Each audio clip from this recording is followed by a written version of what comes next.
আগামী টার্মে বিএনপি ক্ষমতায় আসবে, বিএনপির কাছে কি নিশ্চয়তা আছে?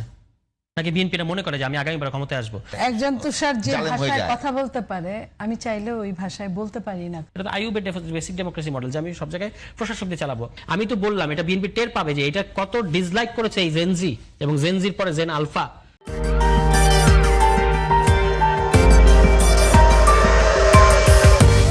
কোন একটা স্পেসিফিক দ্বারা সমস্যার কারণে আপনি পুরোটা বাদ দিয়ে দিবেন। যেমন মানবাধিকারের ব্যাপারে তারা বলছে এটা কোনো মিনিস্ট্রি আন্ডারে না। আচ্ছা, দুদক কোন মিনিস্ট্রি আন্ডারে? কিংবা ধরেন নির্বাচন কমিশন কোন মিনিস্ট্রি আন্ডারে? ওই অডিটর জেনারেল অফিস কোন মিনিস্ট্রি আন্ডারে? ফলে এগুলো খুবই লেম এক্সকিউজ। মানে মূল কথা হচ্ছে বিএনপি এটা করবে না। এবং আমি বিভিন্নভাবে এই টকশোর আশেপাশে কিংবা অন্যান্য অনেক সংসদ সদস্যদের সাথে আমাদের কথা বলার সুযোগ হয়। বিএনপি সংসদ সদস্য, তাদের কলিজা ফেটে যাচ্ছে, তারা বলতে পারছে না। আপনি দেখেছেন তো কিভাবে আইনটা পাশ হয়েছে। একজন দুজন ব্যক্তি পাশ করেছেন, আর ওই 70 অনুচ্ছেদের কারণে আপনাকে দলের পক্ষে হাত তোলা ছাড়া কোনো উপায় নেই। নওশাদ জামিল সাহস করে আপনার ওই বিশেষ কমিটিতে 20 পাতার একটা মানে নোট অফ ডিসেন্ট দিয়েছে যে কেন আসলে এই মানবাধিকার এবং গুম এটা বাদ করা উচিত হবে না। কিন্তু এই একই নওশাদ জামিল ওই 70 অনুচ্ছেদের কারণে সংসদে কিন্তু দলের বিরুদ্ধে বলতে পারবেন না। তাকে বলতে হবে যে হ্যাঁ আমি দলের সিদ্ধান্তে একমত। কিন্তু আমি বহু মানে অন্তত 7-8 জন সংসদ সদস্য যাদের সাথে আমাদের সম্পর্ক এই নির্বাচনের আগে থেকে, তাদেরকে দেখেছি তারা বিব্রত। তারা বলছে যে কি বলবো, এটা তো কিছু বলার নেই, আমরা বুঝতে পারছি যে এটা ঠিক হচ্ছে না, কিন্তু তারা কিছু বলতে পারছে না। তো এইভাবে করে এই অধ্যাদেশগুলো বাতিলের পক্ষে বিএনপি যে যুক্তি দিয়েছে, যেমন বিএনপির সবচেয়ে যারা বুদ্ধিদীপ্ত মানুষ তারা যে সকল যুক্তি দিয়ে দিচ্ছে, যেমন জাহেদ ভাই এখন উপদেষ্টা, প্রতিমন্ত্রী পদমর্যাদা উপদেষ্টা, তিনি বলেছেন যে বিএনপি সরকার গুম করবে না, সুতরাং গুম অধ্যাদেশ দরকার নাই। আপনি চিন্তা করে দেখেন তো, বিএনপি সরকার গুম করবে না। এটা একটা ভালো ইয়ে না যে বিরোধী দল সরকারি দলের মধ্যে একটা বড় সমঝোতা থাকে, বিশ্বাসের জায়গা যদি থাকে তখন তো আইন দিয়ে বেরিয়ে দেওয়া খুব জরুরি। অবশ্যই বিএনপি ধরেন আগামী টার্মে বিএনপি ক্ষমতায় আসবে, বিএনপির কাছে কি নিশ্চয়তা আছে? নাকি বিএনপিটা মনে করে যে আমি আগামীবার ক্ষমতায় আসবো? তাহলে আপনি গুম করবেন না, আপনার দলের সবচেয়ে বেশি গুমের ভিকটিম, আপনার এমন গুমের এমন শক্ত আইন করা উচিত যে পরের সরকার, আমি কি পরের সরকারেরও বিশ্বাসের উপর ছেড়ে দিব ব্যাপারটা? বা স্টেট কি এইভাবে ফাংশন করে যে বিশ্বাস মনে পা মানে যদি বলি যে বাংলাদেশে এখন পর্যন্ত ইতিহাস মানে 71 পরবর্তী একক কোন রাজনৈতিক দল হিসেবে আমি বলি যে অনেকেই নির্যাতনের শিকার হয়েছে, একক কোন রাজনৈতিক দল হিসেবে সবচেয়ে বেশি নির্যাতনের শিকার হয়েছে বিএনপি, গুমের শিকার হয়েছে বিএনপি। দুদক কর্তৃক মানে দুদককে ব্যবহার করে বিএনপিকে নির্যাতন করা, আদালতকে ব্যবহার করে বিএনপিকে নির্যাতন করা, এগুলো নতুন কিছুই নয়। এখন প্রশ্ন হলো সেই জায়গাটাতে যখন বিএনপির দিকে প্রশ্ন ওঠে, দেখেন এইখানে বিএনপি কভার করবে কি দিয়ে? এইখানে একজন মুসলিমরা একসময় গিয়ে মানে একজন তুষার যে ভাষায় কথা বলতে পারে আমি চাইলেও ওই ভাষায় বলতে পারি না, কারণ সরকারি দলের কিছুটা তো রেস্ট্রিকশন থাকে, রেস্ট্রিকশন বাধ্যবাধকতা থাকে। আমরা আপনাকে প্রশ্ন করবই, আপনি প্রশ্ন করেন সেটা না, আমার কথা হচ্ছে এই বিরোধী দল এই সরকারি দল তারা কিন্তু একসাথেই কাজ করেছে এবং তারা একসাথে মজলুম। তো সরকার যেটা তুষাররা বলছে পারছে না, আমি বলছি যে একটু সময়ের ব্যাপার। কারণ সরকার যেটা, সরকারের অংশটাও কিন্তু এই মুহূর্তে তারাই সরকারের অংশটা, যাদের মাধ্যমে আপনার যেটাকে বলে গুম হয় বা কিছু হয় আছে না, সরকারের সংশ্লিষ্টতা, সরকার কিন্তু ডাবল টানা পূরণের মধ্যে থাকতে হচ্ছে।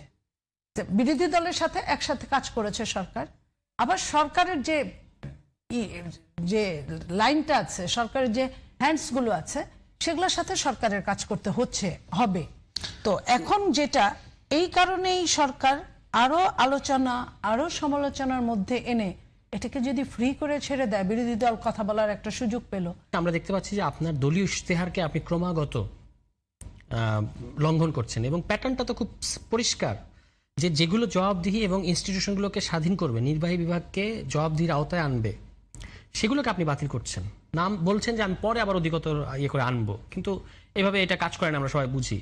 আবার যেগুলোতে আপনার ক্ষমতা বৃদ্ধি হবে সেটা আপনি পাশ করে নিচ্ছেন অন্তর্বর্তী সরকার। সেটা যেমন স্থানীয় সরকারের 4টা অধ্যাদেশ, পৌরসভা, জেলা পরিষদ, উপজেলা পরিষদ, সিটি কর্পোরেশন, এই 4টার মধ্যে আপনি কি করেছেন, যেটা সরাসরি এক বিএনপির পন্থী এক টকশোবিদকে আমি 3 দিন ধরে বোঝাতে পারি না জিনিসটা।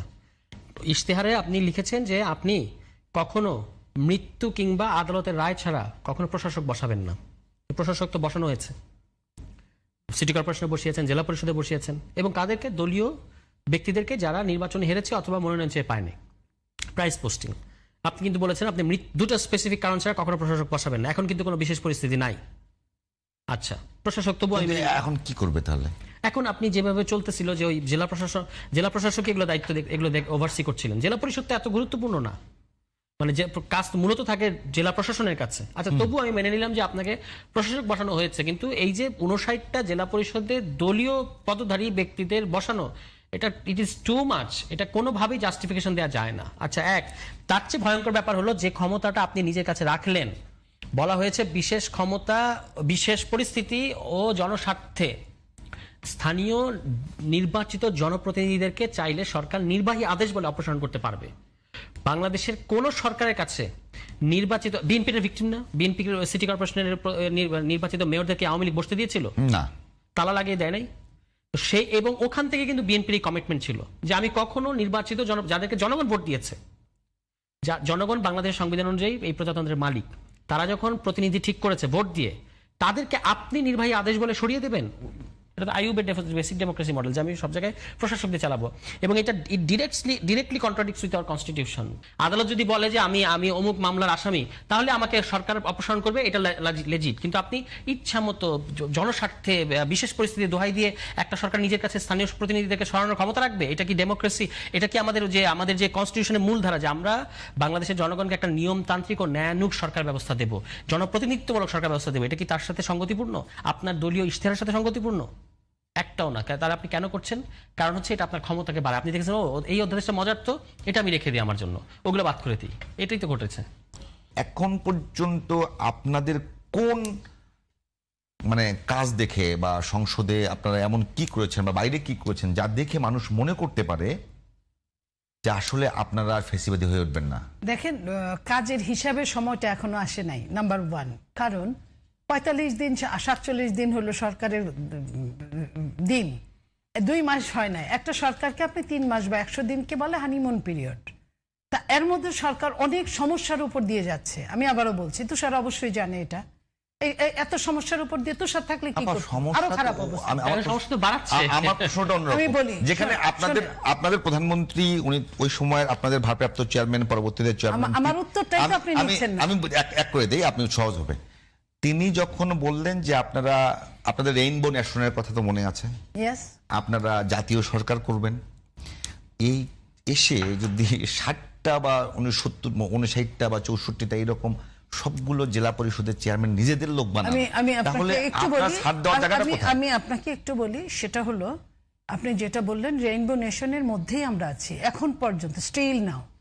আপনি যে জেলা প্রশাসকদের কথা বলছেন, সেটা কিভাবে হয় আপনি বলেন? স্থানীয় চেয়ারম্যানদের ভোটে চেয়ারম্যান এবং মেম্বাররা ভোট দেন, জনপ্রতিনিধিরা ভোট দেন। জনপ্রতিনিধি এখন নাই, গেল।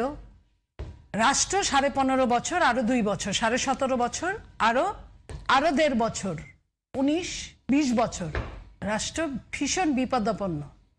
কোনো কিছু কারোর সাথে কারো ইলাস্টিসিটিটাই নাই, নষ্ট হয়ে গেছে।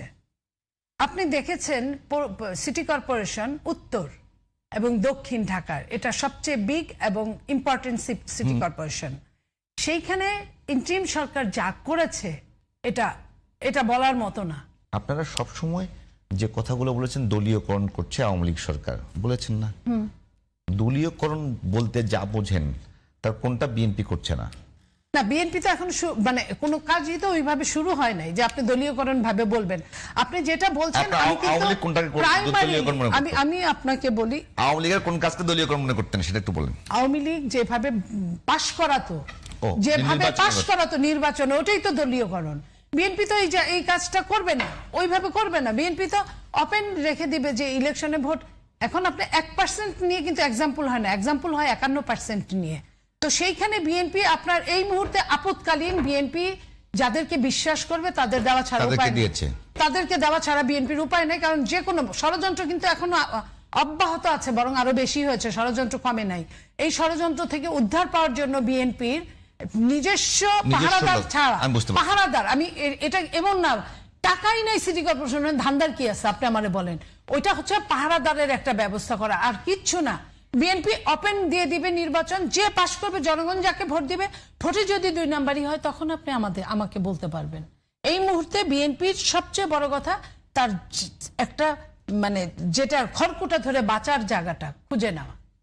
কারণ আপনার বিরোধী দল এখন যারা আছে সকালে বিকালে সন্ধ্যা রাতে থ্রেড দেয় যে শাহবাগে আসো।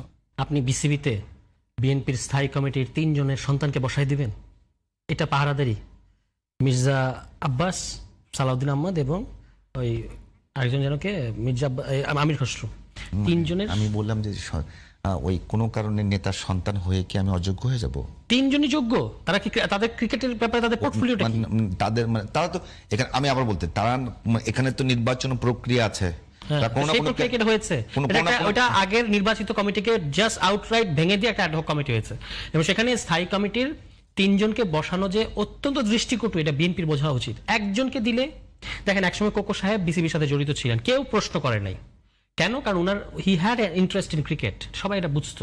উনি ক্রিকেট নিয়ে পড়েছিলেন, ক্লাবটা এগুলো নিয়ে পছন্দ করতেন। কেউ প্রশ্ন করে না যে খালেদা জিয়ার ছেলে কেন এখানে থাকবে, এটা কেউ বলে নাই। কিন্তু আপনি যখন স্থায়ী কমিটির 3 জনকে, বোঝা যায় যে এটা হলো ইন্টারনাল প্রতিযোগিতা, যে ওর ছেলে যাবে আমার ছেলে যাবে না কেন।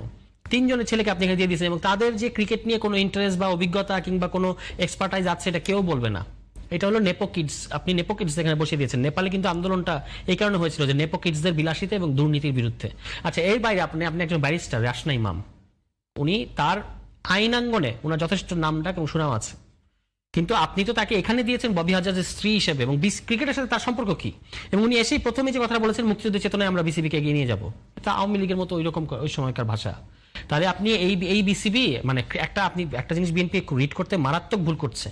আমরা হয়তো সারাদিন জুলাই সনদ, অধ্যাদেশ, গণভোট নিয়ে প্যান করছি।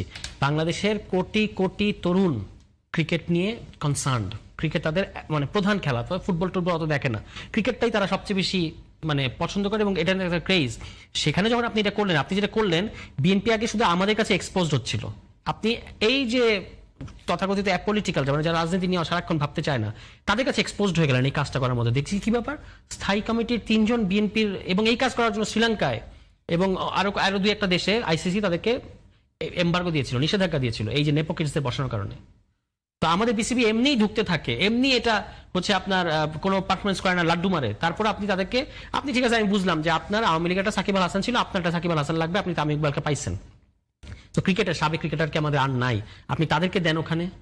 আপনি কেন স্থায়ী কমিটির 3 জনকে কেন দিতে হবে? এটা আমি তো বললাম, এটা বিএনপি টের পাবে যে এটা কত ডিসলাইক করেছে এই জেনজি, এবং জেনজির পরে জেন আলফা।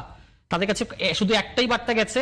এবং আপনি মনে রাখবেন যে হাসনাত আব্দুল্লাহ পার্লামেন্টে দাঁড়িয়ে এই কথাটা বলেছে যে বাপের দোয়া ক্রিকেট বোর্ড হয়ে গেছে। হাসনাত আব্দুল্লাহকে ফলো করে কারা?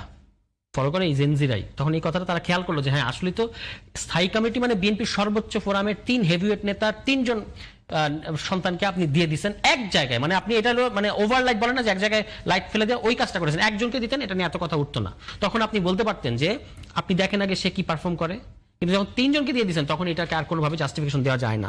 তো এই জিনিসগুলো বিএনপির মারাত্মক ভুল হচ্ছে, এবং সেটা তো তারা মানে কোনোভাবে মানতে রাজি না। যে আমরা যে কথাটা বলতেছি যে আপনি বলেছেন আপনার 31 দফার মধ্যে যে দলীয়করণ করব না, সংকীর্ণ দলীয়করণের ঊর্ধ্বে উঠে এসে প্রতিষ্ঠানগুলোতে নিয়োগ দেব। আচ্ছা, বিএনপি পন্থী আগে এমাজউদ্দিন সাহেবরা ছিলেন না ঢাকা বিশ্ববিদ্যালয়ের ভিসি? উনি তো সবাই জানে যে বিএনপি পন্থী ব্যক্তি, কিন্তু কেউ তার জাতীয়তাবাদী, কেউ তার যোগ্যতা নিয়ে প্রশ্ন করবে না। তিনি একজন শিক্ষাবিদ, এটা সবাই মানতো। তো বিএনপি তো ওই স্ট্যান্ডার্ড পর্যন্ত ছিল। আজকে আপনি কাকে দিচ্ছেন? শিক্ষা সম্পাদককে বসাই দিচ্ছেন। আমি যখন আপনাকে ফ্লোর দিব, আপনি আবার এই কথার উত্তর দিবেন। এই অনুষ্ঠান কিভাবে চলবে